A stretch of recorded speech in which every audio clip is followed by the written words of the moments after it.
تشریف لانے کے بعد، نبوت ملنے کے بعد زندگی کے ہر فیلڈ کے اندر ایک بہت بڑا ریولیوشن پیدا کیا، ایک بہت بڑا انقلاب پیدا کیا، ایک ایسا پریورتن پیدا کیا جو زندگی کے ہر چھیتر کے اندر آیا اور سارے انسانی وردوں کے اندر آیا۔ آپ صلی اللہ علیہ وسلم نے بوڑھے کے بڑھاپے کو ٹھکانے لگایا۔ آپ صلی اللہ علیہ وسلم نے بچوں کے بچپن کو بھی پروڈکٹیو بنایا۔ آپ صلی اللہ علیہ وسلم نے عورتوں پر اپنی خصوصی توجہ فرمائی، یہاں تک کہ وہ طبقہ، وہ ورگ جو اس سماج میں سب سے زیادہ دبا کچلا ورگ سمجھا جاتا تھا اور جس کی حیثیت اس معاشرے میں، اس سوسائٹی میں جانوروں سے زیادہ تھی، جنہیں غلام کہا جاتا ہے، داس کا طبقہ، یہ وہ لوگ تھے کہ اس حال میں زندگی گزارتے تھے کہ عرب سے باہر نکل کر روم وغیرہ کے علاقوں میں یہ ماحول، یہ جو نواب لوگ ہوتے تھے، مالدار لوگ ہوتے تھے، ان کو جب انٹرٹینمنٹ اور منورنجن حاصل کرنے کا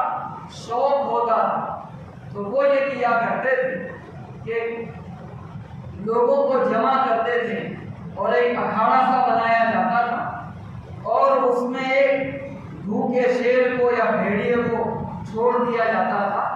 اور پھر ادھر سے ان داسوں کو، غلاموں کو روانہ کیا جاتا تھا کہ تم جاؤ اور اس بھوکے شیر کے ساتھ کشتی کرو۔ اب وہ بیچارہ اپنی جان بچانے کے لیے تڑپتا تھا، اس کے خون کے فوارے ہوتے تھے، اس کی بوٹیاں وہ جانور نوچ لیتا تھا، ایک جان مر رہی ہے، سسک رہی ہے، ان کی نگاہوں کے سامنے ایک آدمی تڑپ رہا ہے، لیکن اس مظلوم کے اڑتے ہوئے خون کے فواروں سے اور الگ ہوتی ہوئی بوٹیوں کے اوپر یہ لوگ تاڑیاں بجاتے، سیٹیاں بجاتے تھے۔ اس ماحول کے اندر وہ غلام زندگی گزارتا تھا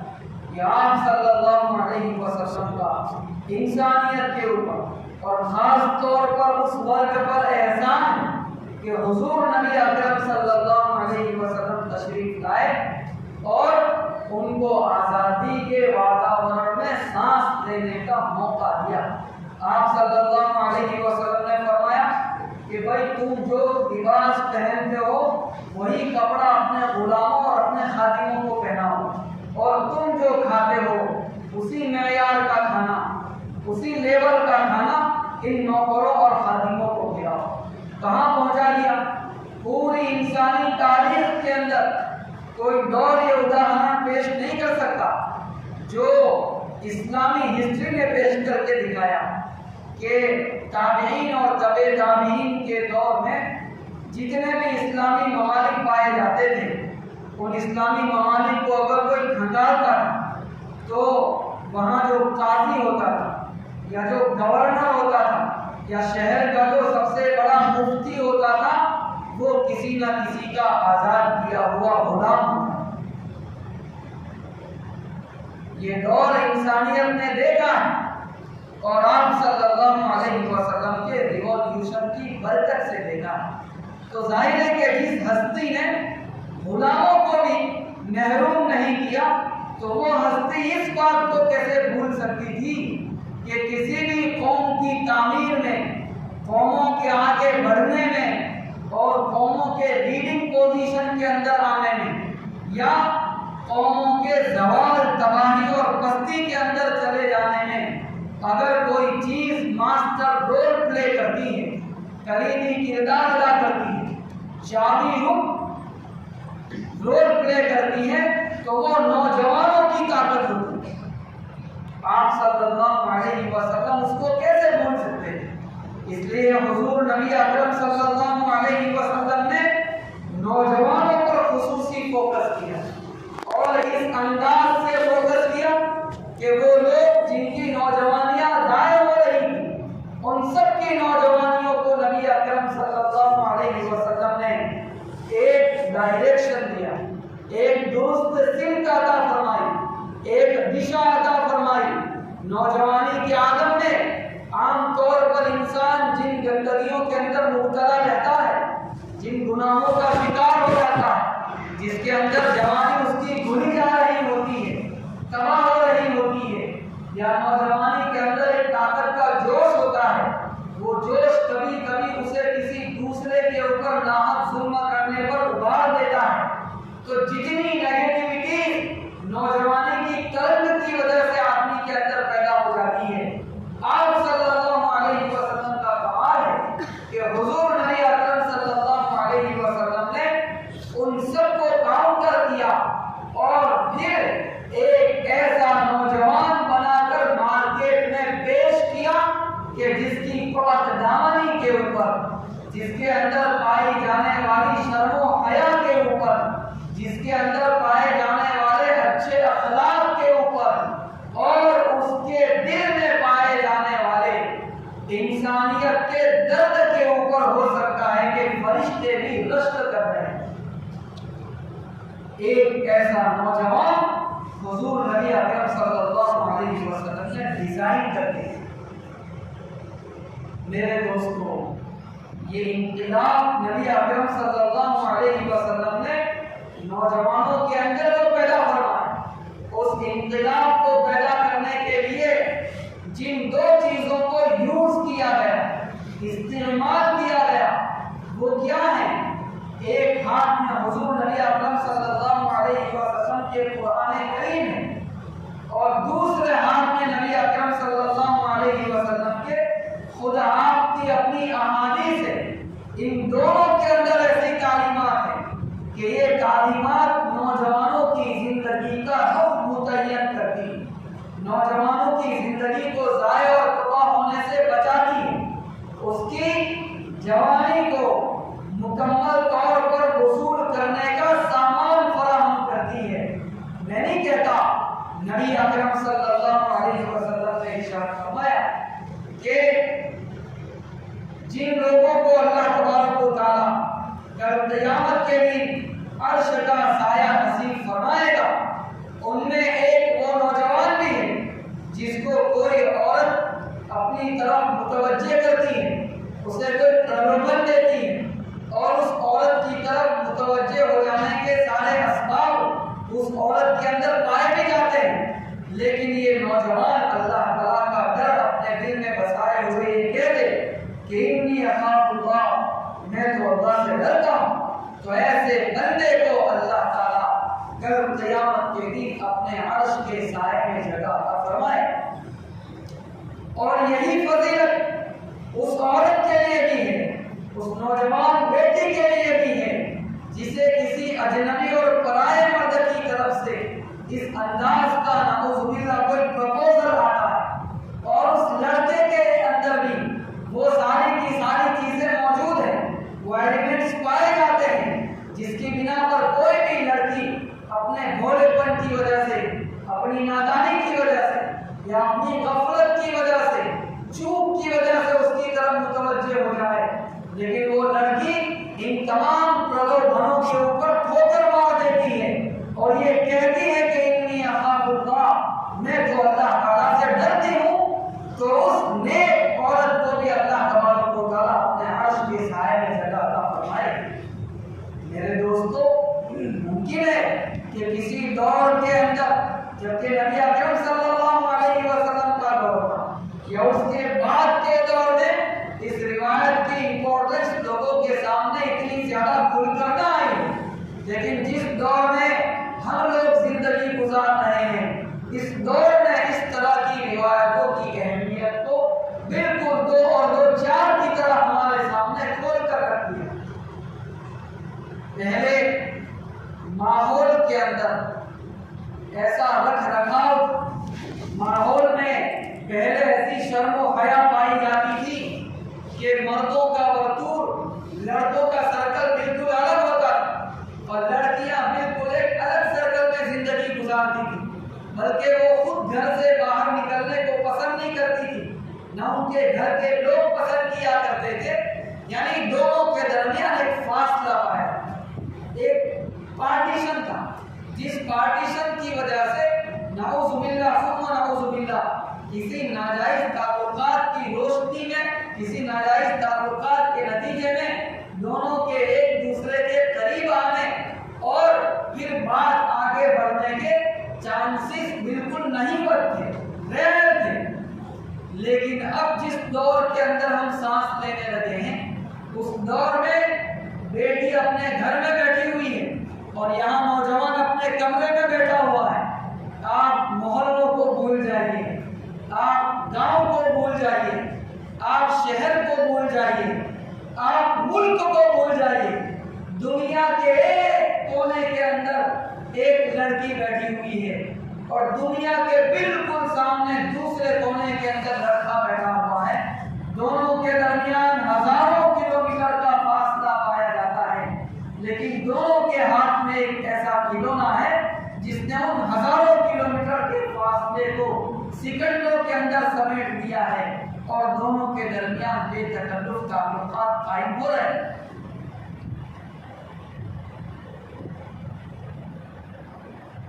میرے دوستوں، میں یہ بات عرض کیا کرتا ہوں کہ اللہ تعالیٰ ہر دور میں لوگوں کو الگ الگ طریقے سے آزماتا. اس دور کی آزمائش اس انداز سے ہو رہی. اب اگر خدا نہ خواستہ کوئی مسلمان خاتون ہے، نسب کی حفاظت ہوگا،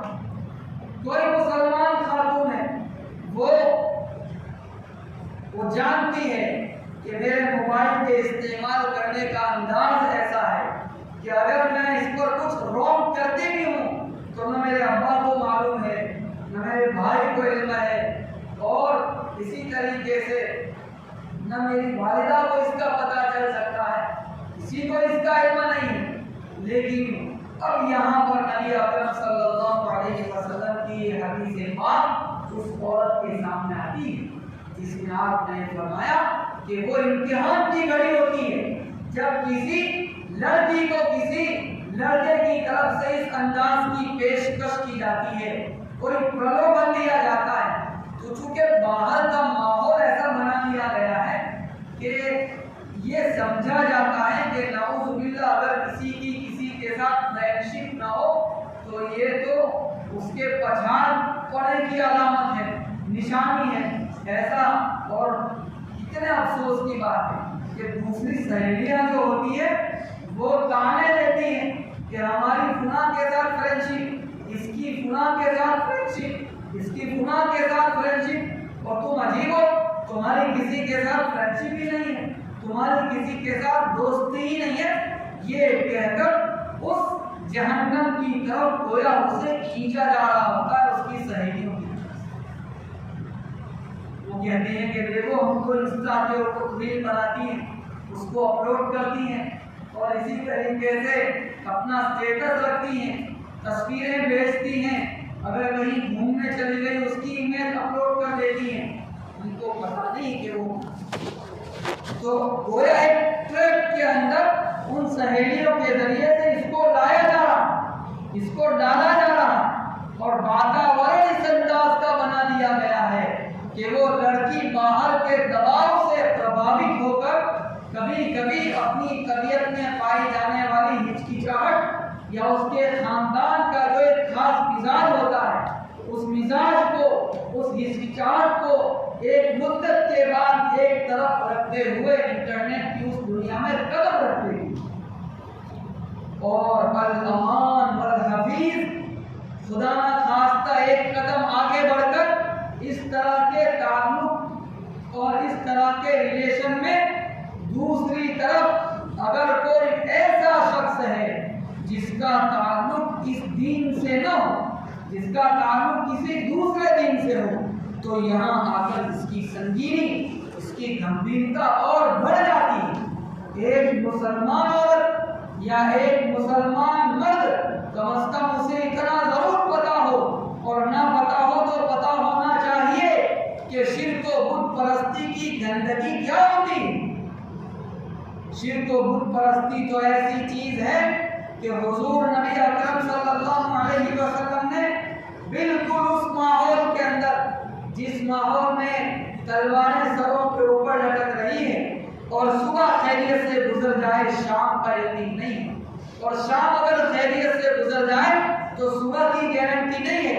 ایسا ماحول ہے خدا کا نام لینے والی زبان کھینچ لی جاتی ہے،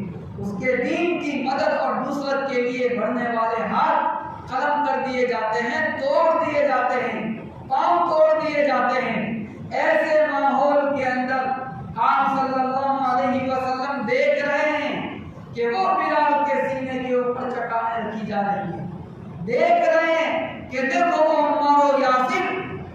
تڑپائے جا رہے ہیں،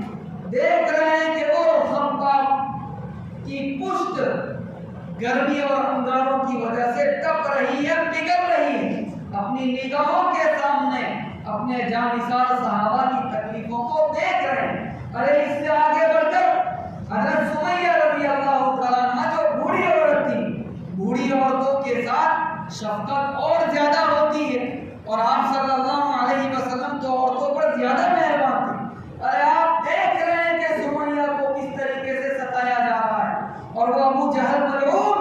ان کو برچا مار کر شہید کر رہا ہے۔ آپ دیکھ رہے ہیں سب گوارا کیا جا رہا ہے، لیکن عقیدہ توحید کے بارے میں کسی کمپرومائز اور سمادھان کو گوارا نہیں کیا۔ اسلام نے اپنے کتنے بڑے بڑے لوگوں کی قربانیوں کے نذرانے پیش کروائے۔ احد کی لڑائی کے اندر 1 2 5 10 نہیں، 70 جنازے اٹھ گئے، 70 جنازے اٹھ گئے۔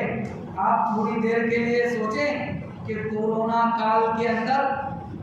ہمارے گاؤں میں چند دنوں میں کچھ اموات ہو گئی تھی، تو کیسے گاؤں کے اندر کوہرام مچ گیا تھا، کیسا سناٹا چھا گیا تھا۔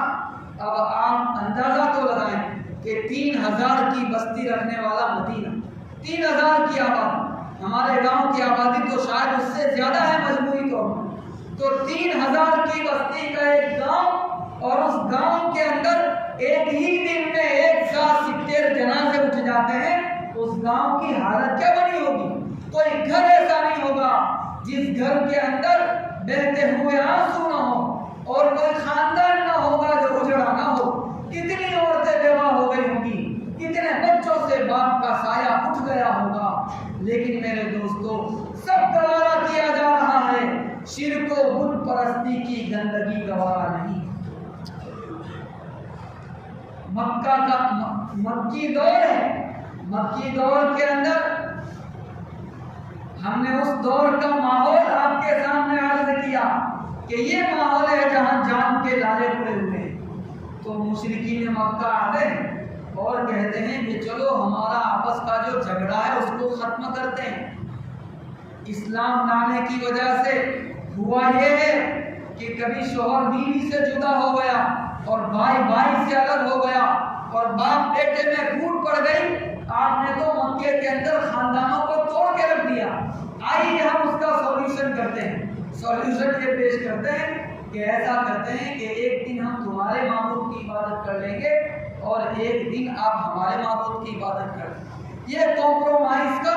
ایک فارمولا ہے جو آپ صلی اللہ علیہ وسلم کے سامنے پیش کیا جاتا ہے، اور مشرکین مکہ کی طرف سے پیش کیا جاتا ہے۔ حضور کے لیے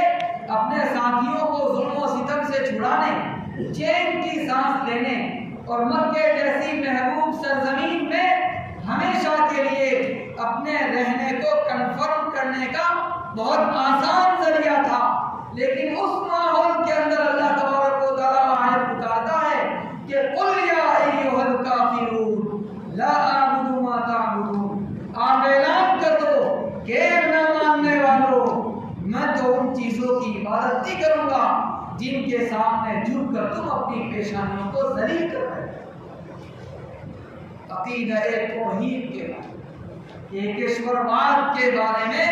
کوئی سمادھان نہیں کیا جا سکتا، کسی سطح پر کوئی کمپرومائز نہیں ہو سکتا۔ میرے بزرگوں، عقیدہ شرک اور کفر، اس کی گندگی کیا ہے کہ اس نے انسان کو اتنا ذلیل کر رکھا ہے، اور کر رکھا تھا کہ آدمی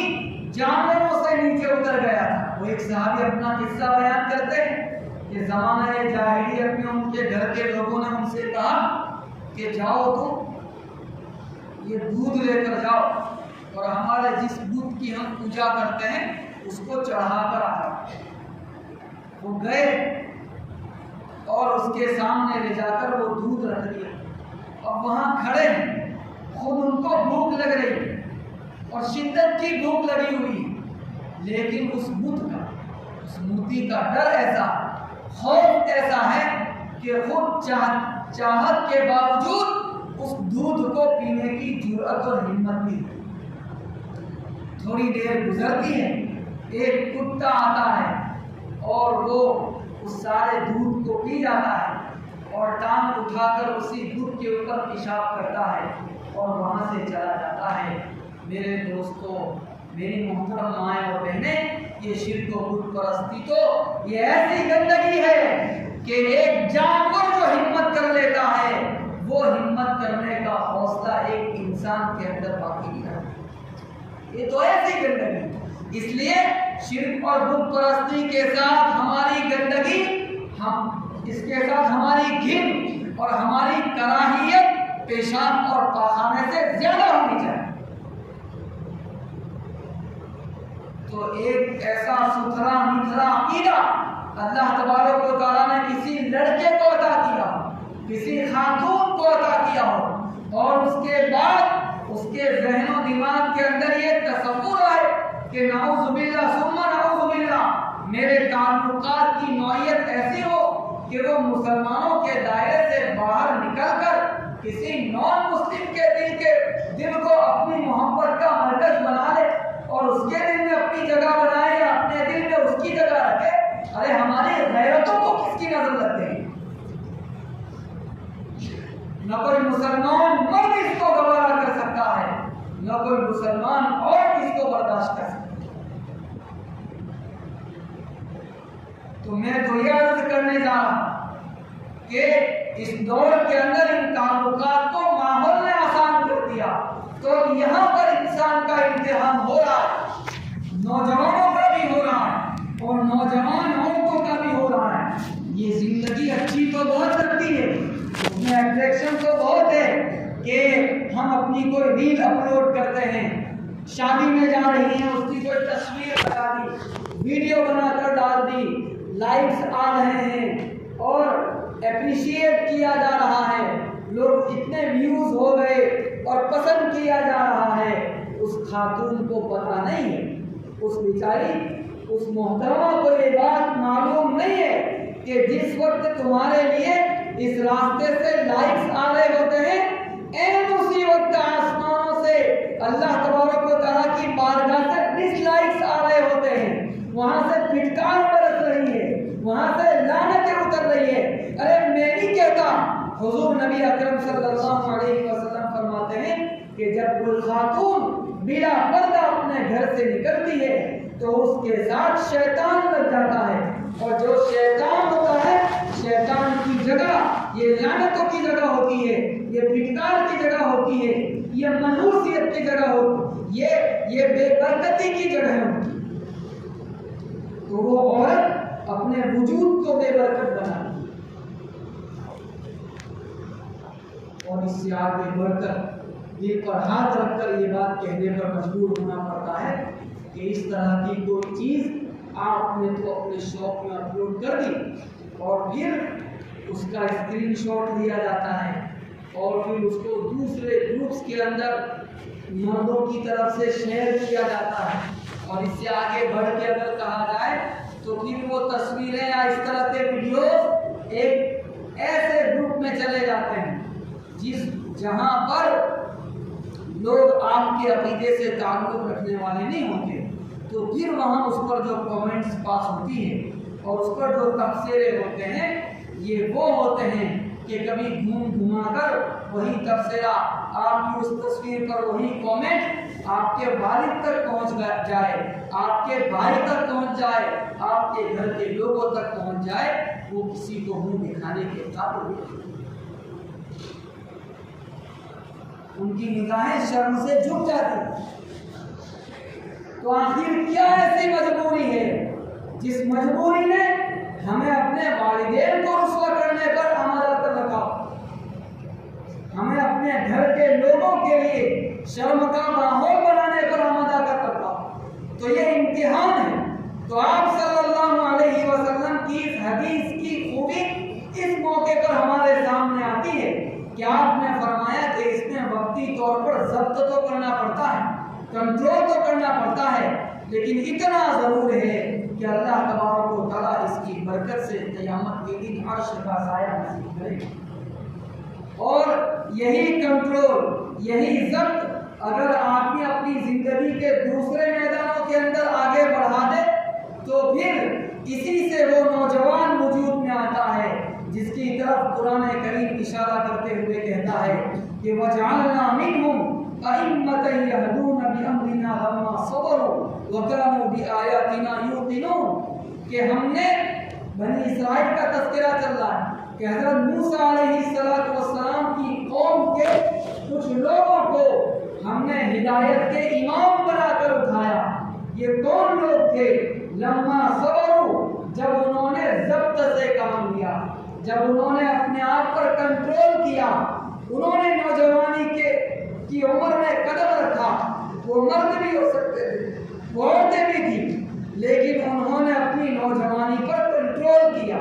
اور اس نوجوانی کو ہماری دی ہوئی ہدایات کے سرکل سے باہر نہیں نکالا۔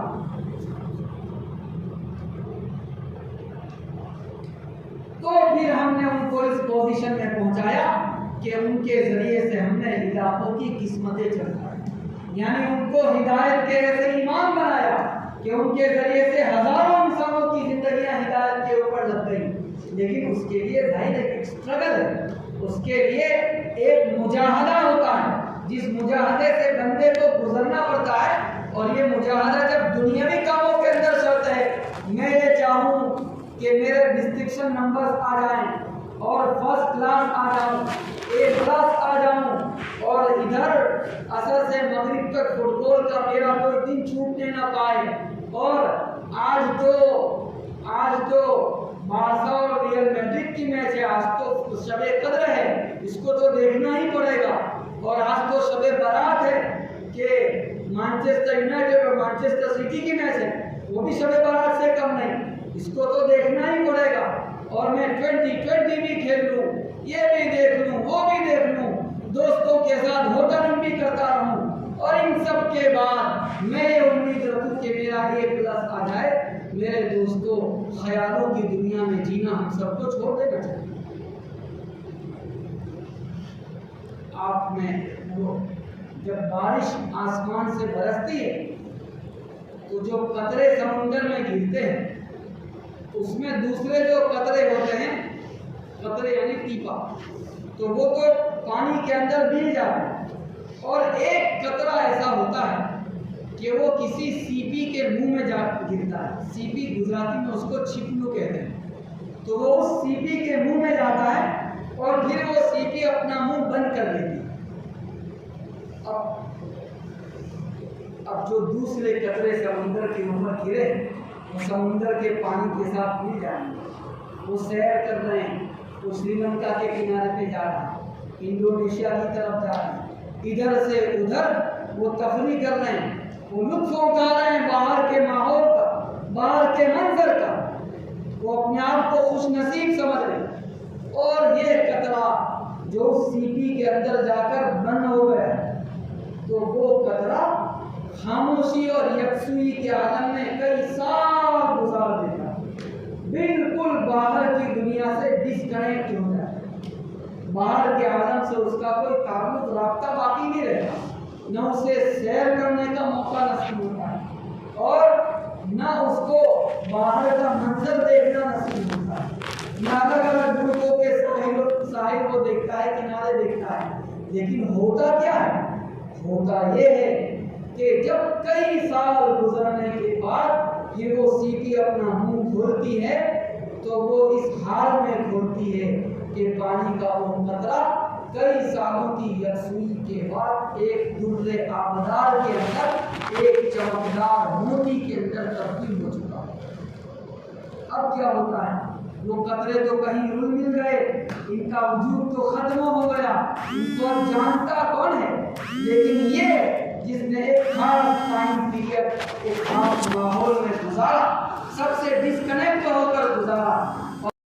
انگوٹھی کا نگ بنتا ہے یا کسی بادشاہ کے محل کی زینت بنتا ہے، اس کے ڈیکوریشن کا ذریعہ بنتا ہے، تو اس نے ایک مدت ایسے گزاری تو ظاہر ہے کہ اگر کوئی آدمی کم از کم یہاں رہتے ہوئے بھی کوئی بڑا کارنامہ انجام دینا چاہے، ہماری شکایت یہ ہوتی ہے کہ ہمارے ساتھ بھید بھاؤ کیا جاتا ہے اور ہمارے ساتھ جانبدارانہ سلوک کیا جاتا ہے، اور ہم چونکہ ایک خاص ورگ سے تعلق رکھتے ہیں اس وجہ سے نام دیکھ کر ہماری فائل ریجیکٹ کر دی جاتی ہے۔ میرے دوستو، سچی بات یہی ہے کہ جب آدمی کو خود کچھ کرنا نہیں ہوتا تو وہ اس طرح کے لیم ایکسکیوزز کے ذریعے سے اپنی غفلت اور اپنی کوتاہی کو چھپاتا ہے۔ پہلے جب آپ اتنے مارکس لاتے جس کی وجہ سے ہم میرٹ میں آ سکتے، تو ایسے ڈپارٹمنٹ پائے جاتے ہیں کہ دور دور تک ایک سال نہیں کئی سالوں کا ریکارڈ چیک کر جائیں گے، ڈھونڈنے سے بھی آپ کو وہاں کوئی مسلمان نظر نہیں آتا۔ کیوں نظر نہیں آتا؟ اور وہاں وہ راج کر رہے ہیں، گویا کہ ان کی وہاں خدائی چلتی ہے۔ آج ہم لوگ کو مانسک زوال کی اس سطح پر پہنچ چکے ہیں کہ وہاں کا خواب بھی نہیں دیکھ سکتے۔ ناز و نعمت میں ہوئے ایسے غریب، خواب میں آنے کا بھی چھوڑا طریق، خواب بھی نہیں دیکھ سکتے، سپنا بھی نہیں دیکھ سکتے۔ کیوں؟ کیونکہ ہم نے کوئی اسٹرگل نہیں کی، ہم نے کوئی اپنی زندگی کا موڈ کو متعین نہیں کیا، زندگی کا کوئی دھیے نہیں ہے۔ مجھے رات کو 1 بجے تک، 1:30 بجے تک، 2 بجے تک دوستوں کے ساتھ بیٹھنا ہے، یا ایک پھر موبائل کی دنیا میں گم رہنا ہے۔ تو موبائل گر جاتا ہے، یعنی آدمی دیکھ رہا ہوتا ہے، نیند آ جاتی ہے، موبائل آن رہ جاتا ہے، سینے پر گر جاتا ہے، اسی حال میں صبح ہو جاتی ہے، لیکن آخری لمحے تک وہ چھوٹنے کا نام نہیں لیتا۔ اب اس کے بعد جو شخص 2-3 بجے تک سویا ہے، اس سے کوئی توقع نہیں رکھی جا سکتی کہ وہ صبح جلدی اٹھ کر اپنی زندگی کے بلند مقاصد کی طرف قدم بڑھائے گا۔ بس ایسی بے ڈھنگی زندگی گزرتی ہے، اور اسی بے ڈھنگی زندگی کے بیچ آدمی کی جوانی سڑتی ہے، سڑ جاتی ہے جوانی۔ تو میرے دوستو، کم از کم دنیا کو حاصل کرنے کے لیے بھی تو ہم سیریس بنے۔ دین تو اس سے آگے کی بات، لیکن افسوس کے ساتھ کہنا پڑتا ہے کہ یہ مسلمان تو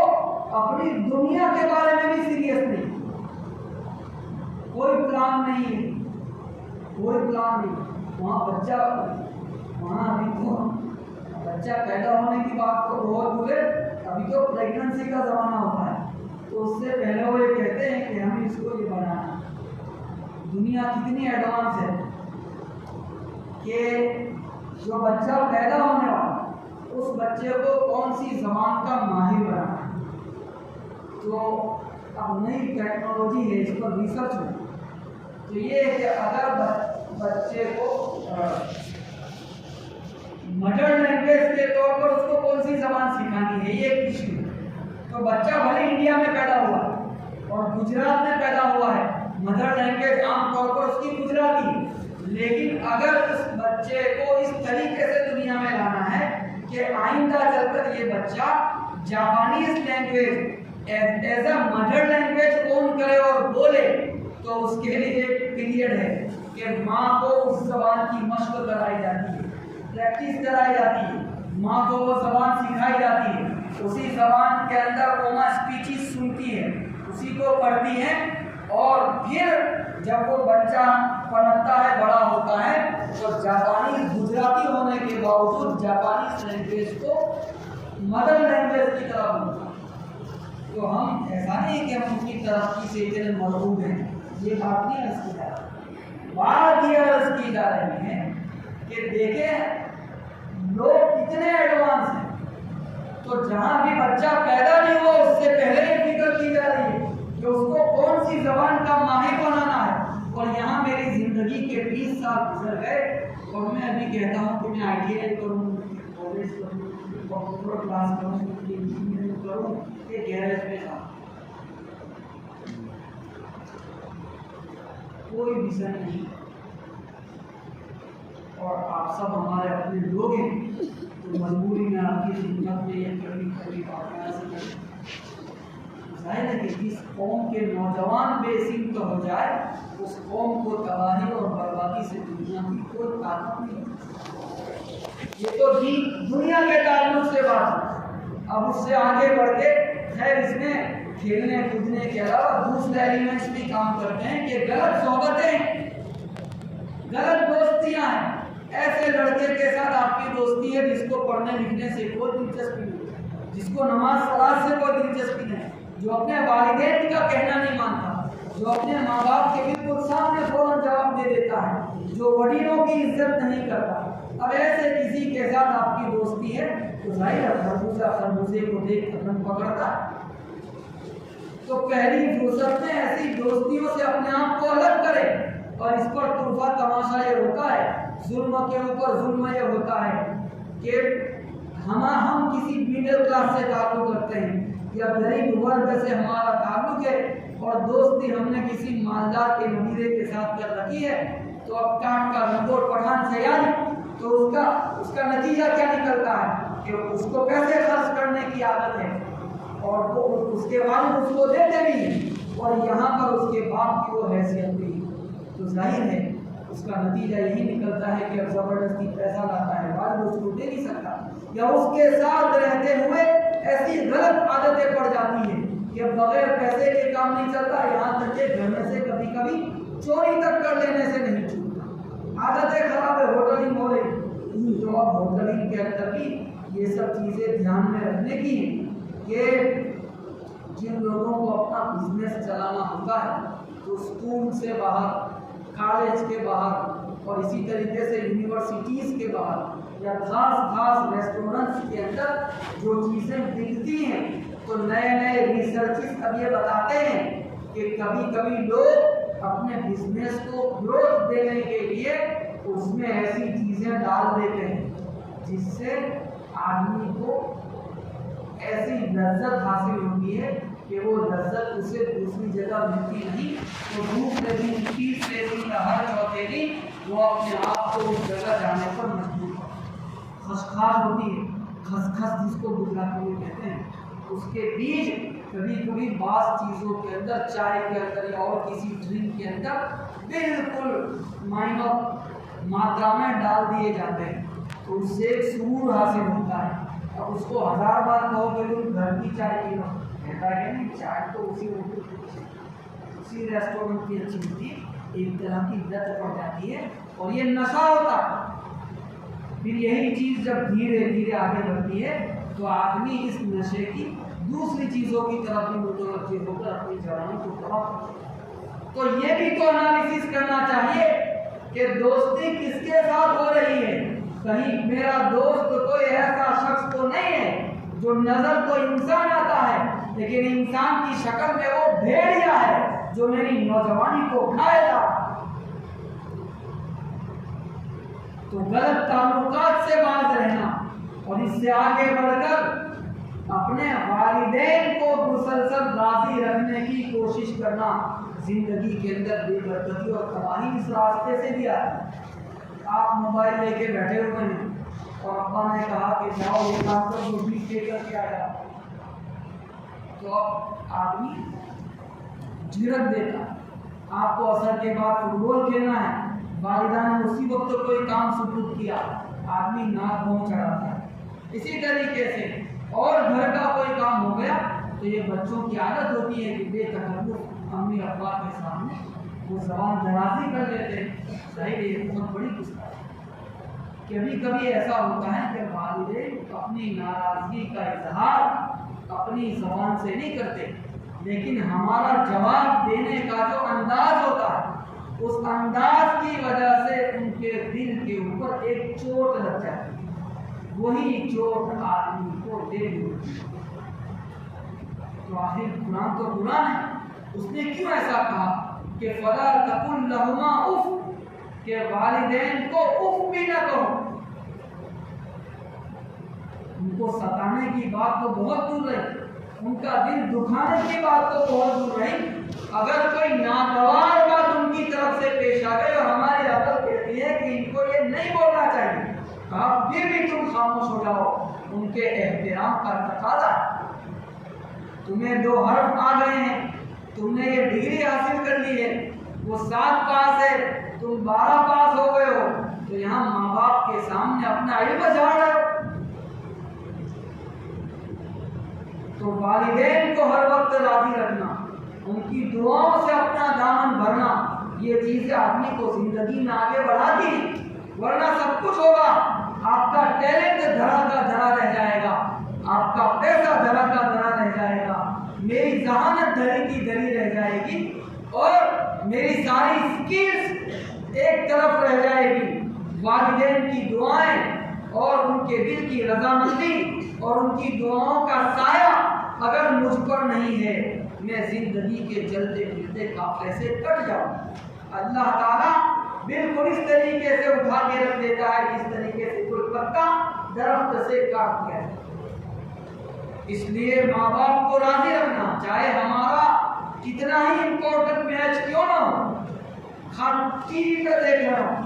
یا میدان میں کھیل رہے ہو، والدین نے اگر کوئی کام سپرد کر دیا تو ہمارے والدین کے کام سے بڑھ کر ہمارے لیے کوئی مشکل نہیں ہے۔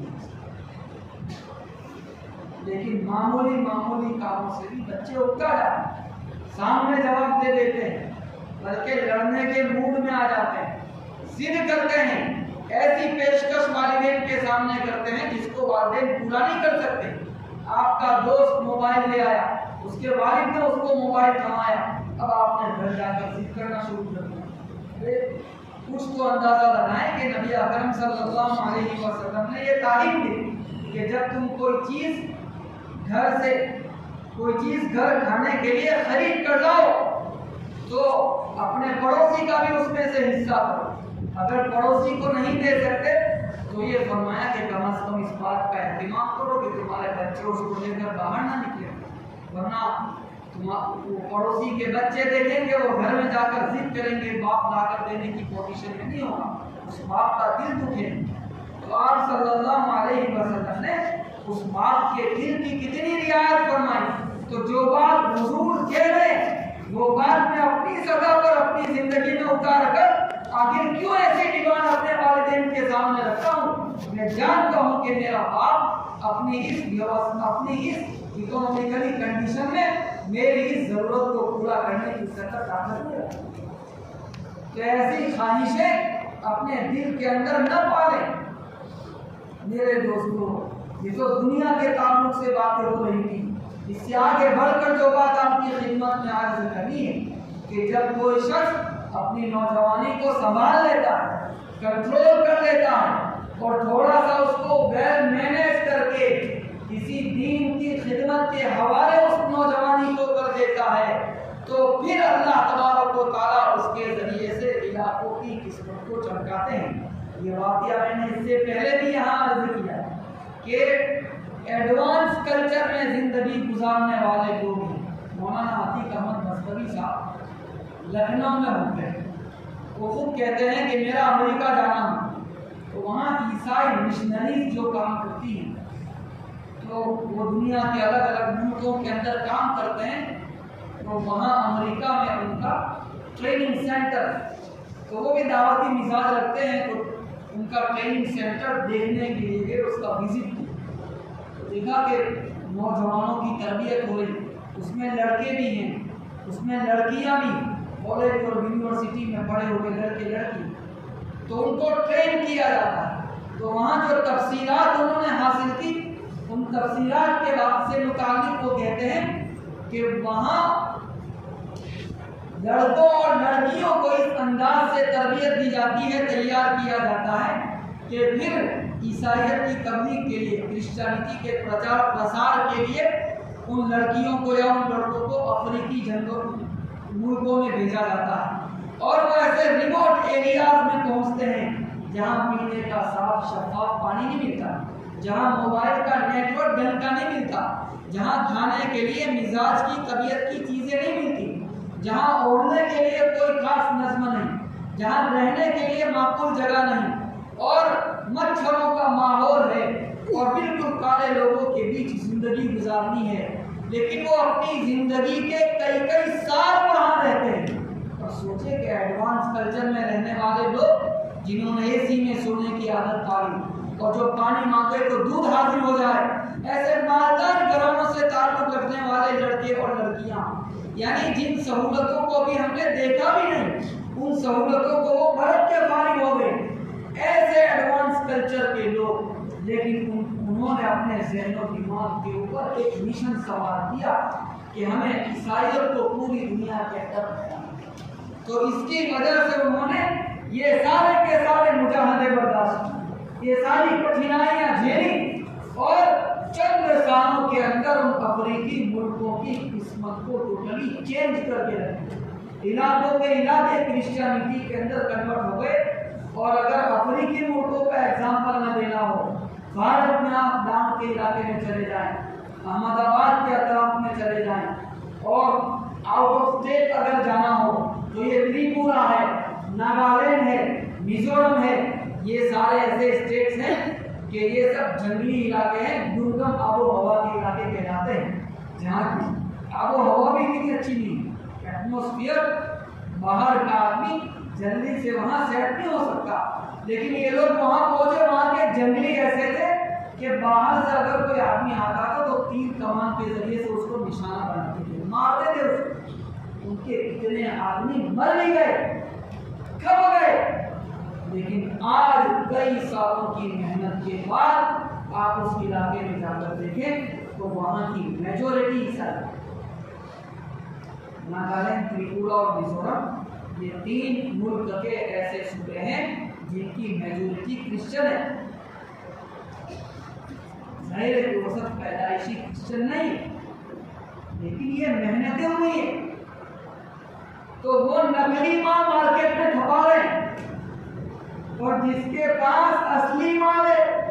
سو ٹچ مال، اوریجنل مال ہے، افسوس کہ نہ وہ اس سے خود فائدہ اٹھاتا ہے اور نہ اس کا سفیر بن کر باہر نکلتا۔ ہمارے دوست بارباڈوس میں تھے، کہہ رہے تھے کہ میں تو اپنے روم کے اوپر تھا، ہمارے گاؤں کے آدمی ہیں، وہ خود مجھے کہتے ہیں کہ میں اپنے روم پر تھا اور ایک عیسائی نوجوان لڑکا اور لڑکی میرے پاس بائبل لکھ رہا ہے، اور مجھے کہنے لگے کہ تم عیسیٰ علیہ السلام کے بارے میں یہ عقیدہ تسلیم کر لو تو تمہاری نجات ہوگی۔ تو ایک مسلمان گھرانے میں پرورش پایا ہوا لڑکا وہاں باہر جا کر ان کی محنت کا میدان بن رہا ہے، تو اچھا لگا کہ وہ کہتے ہیں میں نے احمد دیدار صاحب کو سن رکھا، انہوں نے جواب دی، کاؤنٹر کیا ان کی دلیلوں۔ خیر، تو یہ محنتیں ڈور ٹو ڈور محنت کرتے ہیں، بھائی اس میں تو ہماری نوجوانیاں کرنی چاہیے، اس میں تو ہمیں اپنے آپ کو لگانا چاہیے تھا۔ نبی اکرم صلی اللہ علیہ وسلم کی روح کو تربت کے اندر، قبر مبارک کے اندر ہمیں اپنے محنت مجاہدے کے ذریعے سے ٹھنڈا کر دینا چاہیے تھا، لیکن یہ کتنے افسوس کی بات ہے کہ کئی دن گزر جاتے ہیں، کئی مہینے گزر جاتے ہیں، کبھی حرف غلط کے طور پر بھی میری زبان پر اپنے کسی بھائی کے لیے، کسی مسلمان کے لیے دعوت کے 2 بول نہیں آتے۔ کوئی اچھا فلم آیا ہے، میں اس کی طرف اپنے دوست کو لے جاتا ہوں، میچ ہے، میں تشکیل کرتا ہوں کہ یہ میچ ہے، وہ نماز پڑھنے جا رہا ہے، میں کہتا ہوں کہ کوئی آخری اوور ہے، دیکھ کر جائیں، بھلے اس کی نماز قضا ہو یا جماعت چھوٹ جائے، تو یہ میری پوزیشن تھی، یہ میرے کرنے کے کام تھے، مجھے کیا ہونا چاہیے تھا؟ انالیسس کریں اپنی زندگی کا، آدم منتھن کریں، اپنے من میں ڈوبیں اور سوچیں کہ میری پوزیشن کیا تھی۔ جب ہم اس آتما منتھن کے بعد باہر آئیں گے تو ہمارا حقیقی مقام و منصب ہمارے سامنے کھلے گا، اور پھر قرآن کریم کی یہ آیت ہم پر کھلے گی جس میں اللہ تعالیٰ کہتا ہے کہ ہم نے بنی اسرائیل میں سے خاص بندوں کو ہدایت کے امام بنا کر اٹھایا، لیکن کب اٹھایا؟ لما صبروا، جب انہوں نے اپنے آپ پر کنٹرول کیا۔ دیکھیے یہ باہر کی جو زندگی ہے، وہ زندگی چکا چوند والی تو بہت ہے، اس میں بریک تو بہت آتی ہے، اور آدمی اس کی طرف ایک طرح کی لالچ بھی محسوس کرتا ہے، لیکن یہی اپنے آپ کو سنبھالنے کا وقت ہوتا ہے، وہ واقعہ میں عام طور پر سناتا رہتا ہوں، شاید آپ کو اس سے پہلے بھی سنا چکا ہوں، اس کے بعد بات ختم کرتے ہیں کہ کوئی دیہاتی ہے، وہ اپنے بادشاہ کے لیے ایک اینٹیک چیز گفٹ لے کر جاتا ہے، تو بادشاہ کو وہ چیز بہت پسند آتی ہے،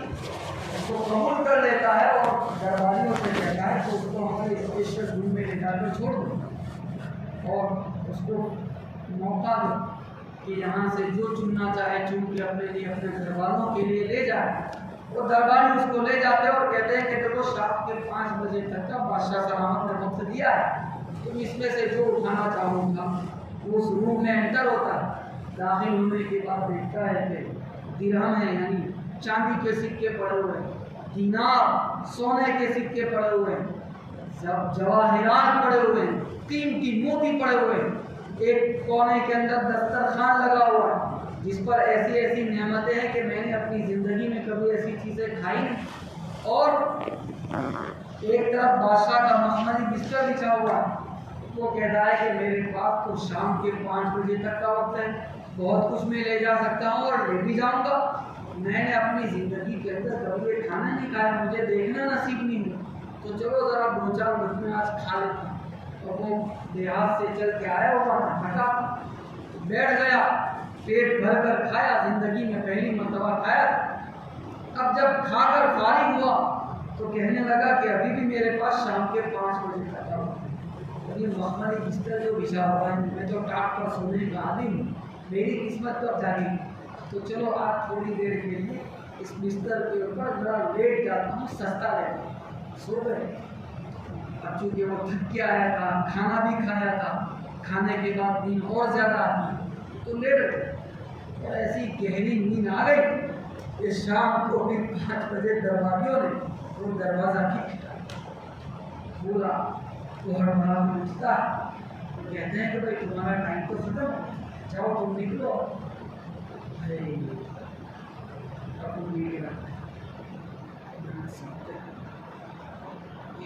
میں جانتا ہوں کہ میری زندگی کے اندر یہ خبر دوسری مرتبہ نہیں ہے، میں اپنے بچوں کو کیا منہ دکھاؤں گا، میرے بچے میرا انتظار کر رہے ہیں، میں اپنی بیوی کے سامنے کون سا منہ لے کر حاضر ہوں، تو تم مجھے 5 منٹ دے دو، میں کچھ نہ کچھ تو یہاں سے سمیٹ لوں۔ لیکن اس کو کہا جائے گا کہ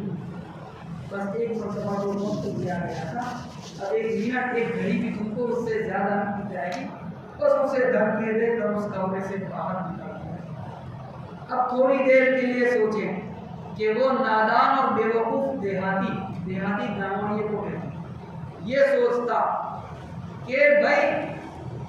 یہ جو بادشاہ کا دسترخوان بچھا ہوا ہے تو میرے پاس چند گھنٹوں کا وقت ہے،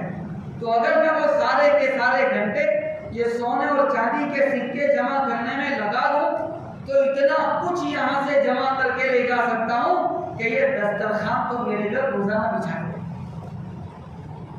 اور یہ جو مخملی بستر ہے جس پر سونے کا اس وقت مجھے لالچ ہے، اگر میں تھوڑا سا اپنے آپ پر کنٹرول کر لوں اور یہاں سے مال لینے کی فکر کروں، اس کو پرائیورٹی دوں، تو یہ مخملی بستر تو میرے یہاں روز لگے گا، میں کیا میرے گھر کے لوگ اس پر سوئیں گے۔ لیکن اس نے اس ٹائم پیریڈ کی قدر نہ کرتے ہوئے اسی امتحان کے مرحلے میں جو چیزیں پرلوبھن کے لیے اس کے سامنے رکھ دی گئی تھی وہ اس پر بچ گیا۔ میرے دوستوں، خود کبھی اپنی زندگی کا جائزہ لیں کہ کہیں ایسا تو نہیں ہے کہ ہم بھی اسی دیہاتی جیسی بے وقوفی کر رہے ہیں کہ اللہ تبارک و تعالیٰ نے اس دنیا کو پیدا کیا، اس میں ہم سب کو بھیجا اور ہمارے ہمیشہ کے ٹھکانے کے طور پر جنت بسا دی اور ڈرانے کے لیے ایک طرف جہنم رکھ دی، اور پھر یہ کہا کہ میرے بندو یہ واٹ ٹو ڈو ہے اور یہ واٹ ناٹ ٹو ڈو ہے، اور دونوں کا پارٹیشن کر دیا، اس کی ڈیٹیلز بتا دی اور کہا کہ دیکھو یہ ٹائم پیریڈ ہے، اس ٹائم پیریڈ کے اندر یہ کر کے آ جانا ہے۔ اور پھر امتحان کے لیے جس طرح وہاں اس دیہاتی کے سامنے دسترخوان اور بستر بچھا دیا گیا تھا، اسی طریقے سے میرے آپ کے سامنے انجوائے کر دیا گیا، میرے آپ کے سامنے 2020 رکھ دی گئی، میرے آپ کے سامنے فٹ بال کے میدان سجا دیے گئے،